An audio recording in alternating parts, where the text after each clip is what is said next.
أمبالجي أنموذج من بقاع بلادنا الحبيبة، يحكي ويقودك ويدهشك بموروث لا نهاية له عن حضارة هي جزء من عبق التاريخ في حركة متمثلة في نشاط مجتمعي بنهج لحياة أفضل، يستلهم مكوناته من نشأة لوحة على الرمال الهادئة يغمرها طيب المكان وجمال خلاب يدفعه نمو تنموي وبشري في الثروة الزراعية والحيوانية.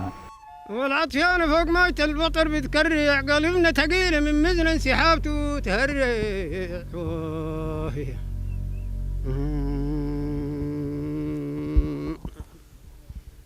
ضي النور تعال جيبنا من بسرعة، فوق الخل نيران الحساير ترعى.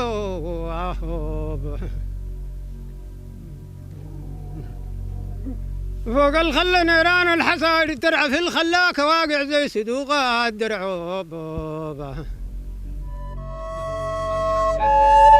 أمبالجي واحة من صنع الطبيعة ببساطتها وسماحتها، تحمل إرثا تتراقص به الأشجار طربا، وهي تعني راحة البال بعاميتنا السودانية. منطقة أمبالجي في عمودية الزريق الفكي التابعة محلية مدم حاج أحمد، تقع في أقصى الشمال الغربي للمحلية، وهي الحمد لله يا رب العالمين هذه القرية لها تاريخ قديم جدا في عمودية الزريق الفكي، وهم جوامع طريفية ولاد عابد خشم بيت في الطريفية، فهم ناس الحمد لله رب العالمين ناس جابرين. يمتاز رجل أمبالجي بالقوة ويمتاز بالصبر ويمتاز بالجبارة يعني. أمبالجي هي تجسد موروثا ثقافيا أصبح يتوارى خلف عجلة العولمة والتطوير، حفاظا على قيمة حياتية ورثوها عن أسلافهم، حيث يعتبر الجراري أحد الموروثات الشعبية التي اشتهرت بها تلك المنطقة.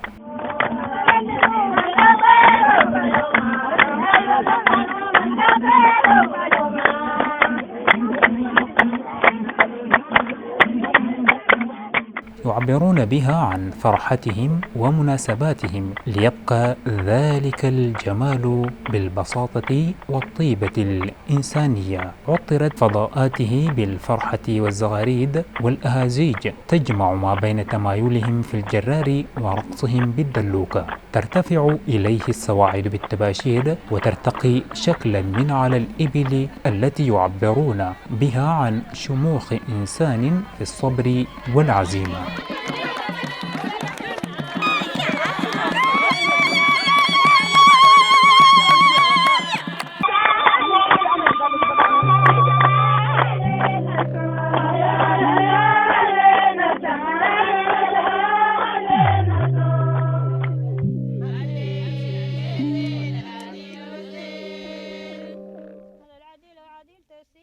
يتميز الجرتك بسبحة الميسر، وهي عبارة عن مسبحة بحجم كبير يضعها العريس في عنقه حفاظا من العين والحسد كما يعتقدونه، وسوارا من فضة يرتديه في معصمه، وهي طقوس من مراحل حفل الزواج تيمنا بالمصاهرة والترابط الحياتي، إذ كانوا قديما يستخدمون ريش النعام والحمور الذي يصنع من السكسك الخالص بشكل مستطيل، ولكنه تلاشى مع الحداثة.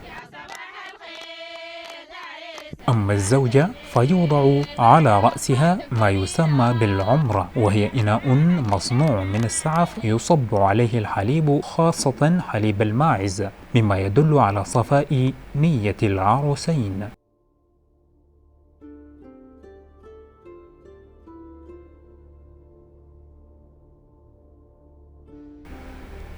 وتكتمل فرحتهم عندما يضع العريس الجبة المعروفة بالقناع 3 مرات تعبيرا واحتراما لنسابته.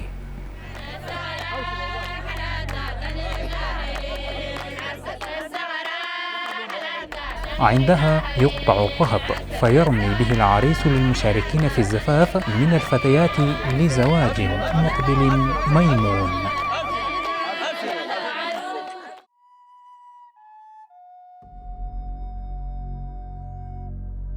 يقام سباق الهجن في الأعياد والمناسبات ويعلن عنه قبل شهر لكي يستعد الفارس للمشاركة في أكبر مهرجانات القرية، منافسات عمرية ما بين عمر 7 إلى عمر 30 عاماً. تراهم يمتطون الهجن بزينة من الودع والسكسك الخالص يقودون بها حضارة تمثل الإرث الثقافي بعبق زمانها وطيب مكانها، ألا وهي أمبالة جي.